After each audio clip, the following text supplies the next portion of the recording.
Assalamualaikum warahmatullahi wabarakatuh. Halo anak-anak, ketemu lagi dengan Pak Hermanto kembali dalam pelajaran seni budaya. Oke, di sini Pak Her mengajar kelas 9 yang dimana materi kelas 9 adalah mengenai lukisan dan gaya lukisan. Jadi pertama-tama yang kita pelajari nanti babnya mengenai lukisan dan gaya lukisan.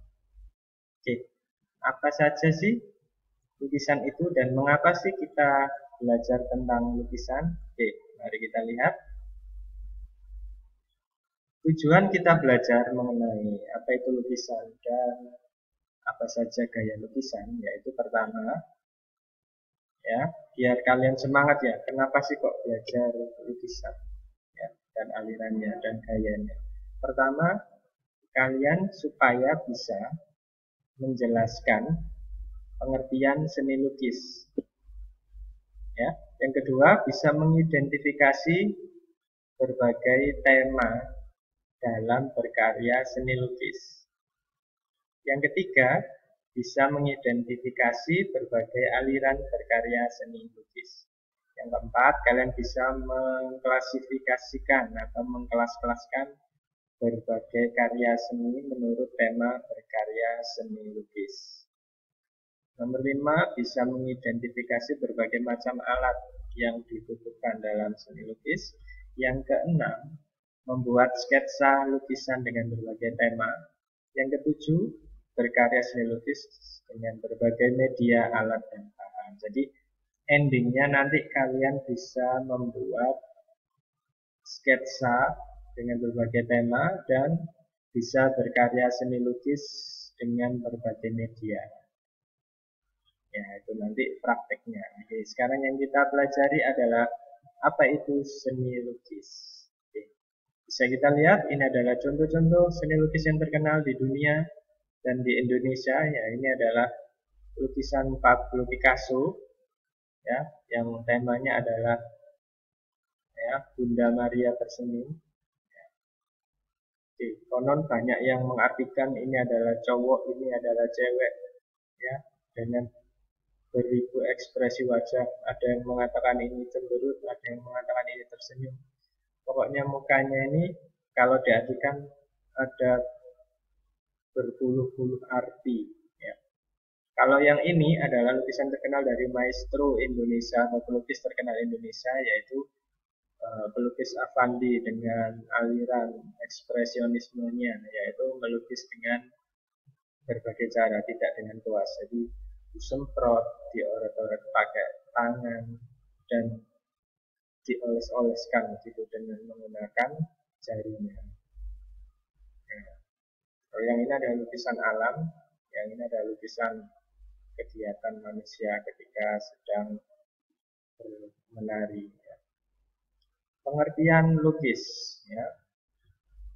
Melukis adalah kegiatan mengolah media dua dimensi. Jadi mengolah media dua dimensi itu yang tipis ya, yang datar atau permukaan datar. Nah, ini ada dari objek tiga dimensi, ya. Dari objek yang tiga dimensi punya panjang, lebar, volume, itu namanya tiga dimensi, untuk mendapatkan kesan tertentu, ya, dengan melibatkan ekspresi emosi gagasan pencipta secara penuh. Jadi melibatkan emosi nih membuatnya, yaitu ekspresi emosi, ide, gagasan, ya, secara total penuh. Jadi ini menurut Sudarso SP, ya, seorang ilmuwan tentang seni lukis dan seni rupa Indonesia. Nah, secara umum pengertian seni lukis itu ada lagi, ya, adalah sebuah pengembangan dari menggambar, biasanya memiliki keunikan atau ciri khas tersendiri. Ya, pengembangan dari menggambar biasanya memiliki keunikan atau ciri khas tersendiri. Nah, ini secara umum, tapi nanti misalnya banyak yang keluar yang ini. Ya. Oke. Sampai koma ini aja. Jadi melibatkan bahasa emosi ini tidak ada, tidak apa. Oke, lanjut. Aliran gaya lukisan. Nah, aliran gaya lukisan ini ada tiga besar alirannya. Yang pertama representatif, yang kedua deformatif, yang ketiga non-representatif. Apa saja perbedaan dari ketiga aliran gaya ini adalah kalau representatif itu masih alami atau yang gaya yang ada di alam, masih nyata. Misalnya lukisan gunung ya masih bentuk gunung, lukisan manusia masih seperti manusia. Kalau deformatif itu sudah sedikit meninggalkan bentuk dari aslinya. Ya. Nah, contoh misalnya seperti ini, ada gambar daun di batik baju kalian atau bajunya Pak Her. Itu daunnya nggak dibuat realis, ya hijau ada teksturnya. Tapi daunnya dibuat ornamen ya, gambar ada belungker-belungkernya atau ornamennya sehingga itu tidak seperti daun, tapi orang melihat ciri khas daun masih ada pada gambar tersebut. Contoh seperti ini, ya kelihatan. Nah, ini gambar daun yang ada di batik kalian, ya. Ini tidak hijau dan tidak nyata, tapi orang melihat pasti ini ada daun karena ada ciri khasnya dari bentuk daun. Jadi tidak meninggalkan bentuk aslinya. Jadi artinya deformatif adalah perubahan bentuk dari aslinya sehingga menghasilkan bentuk baru tanpa meninggalkan bentuk dasar aslinya. Contohnya ini, ekspresionisme, impresionisme, surrealisme. Termasuk yang lukisan Effendi tadi itu ekspresionisme, walaupun coret-coret tapi masih memperlihatkan ciri khas aslinya, ya, masih ada bentuk wajahnya walaupun coret. Nah, kalau ini non-representatif ini sudah meninggalkan bentuk alam, sulit untuk dikenal. Nah, contoh abstrak futurisme. Oret-oret itu termasuk aliran abstrak atau non-representatif. Kita lihat contoh-contohnya. Nah, ini naturalisme termasuk yang masih alami, yaitu ikut representatif, masih gaya alam. Oke, naturalisme yaitu artinya sendiri ada aliran naturalisme. Ya.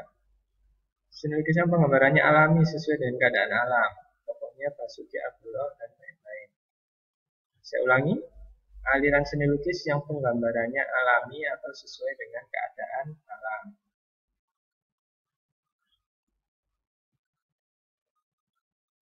Oke, contoh-contohnya gunung, ya, laut, danau, dan lain-lain. Pokoknya alam. Ya.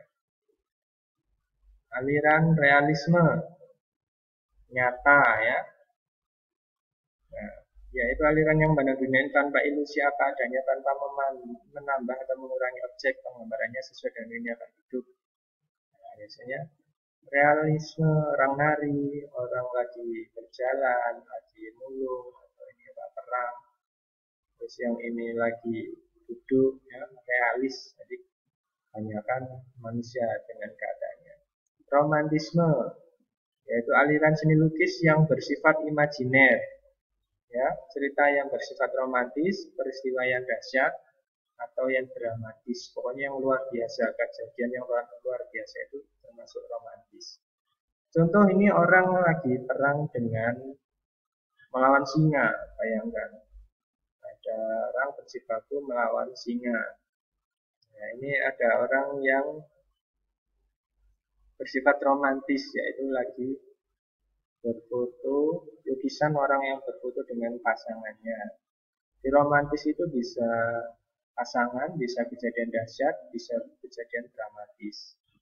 Lukisan deformatif, nah, yang tadi bentuk baru tapi tidak meninggalkan bentuk aslinya. Contoh, nah, ini seperti awan tapi ya awannya baru bentuknya, tapi kita lihat ini orang melihat ini awan, ini matahari karena ciri khasnya masih ada. Seperti ini jam. Walaupun jamnya terlihat seperti karet, berlewer, dan sebagainya, tapi orang tahu ini jam karena ciri khas asli jam masih ada. Ya. Lanjut, lukisan non representatif. Nah, non representatif ini sudah meninggalkan untuk alam, jadi tidak ada di alam, baru semua. Ya, contoh ini nggak ada kan di alam, oret-oret. Ini juga tidak ada. Ya, ya. Bentuk dasar kayak sudah meninggalkan bentuk aslinya dan pada dasarnya meninggalkan pada unsur-unsur formal, struktur, dan sebagainya. Nggak ada yang alami, pokoknya buatan abstrak. Karena yang non representatif sudah meninggalkan yang asli atau bentuk alam.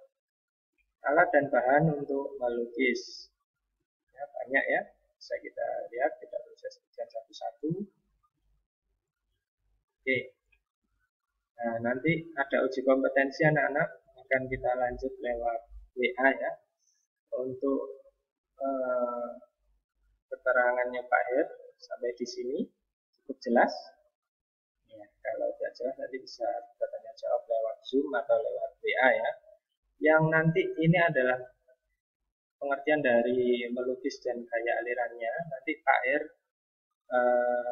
ujung-ujungnya tujuannya tadi di poin ke nomor 5 dan 6 yang tadi ada di tujuan pembelajaran, kita akan endingnya adalah untuk praktek juga. Bagaimana sih praktek melukis, yaitu membuat sketsa dulu, kemudian melukis menggunakan alat-alat lukis yang sudah kita tampilkan di sini. Ya. Pertemuan berikutnya akan kita bahas lagi tentang apa itu sketsa dan alat-alat lukis apa saja dan ciri khasnya. Oke, sekian untuk pertemuan hari ini. Kita akan lanjutkan di pertemuan kedua berikutnya dengan aplikasi-aplikasi online. Kurang lebihnya terima kasih. Sekian dari Pak R. Saya akhiri. Wassalamualaikum warahmatullahi wabarakatuh.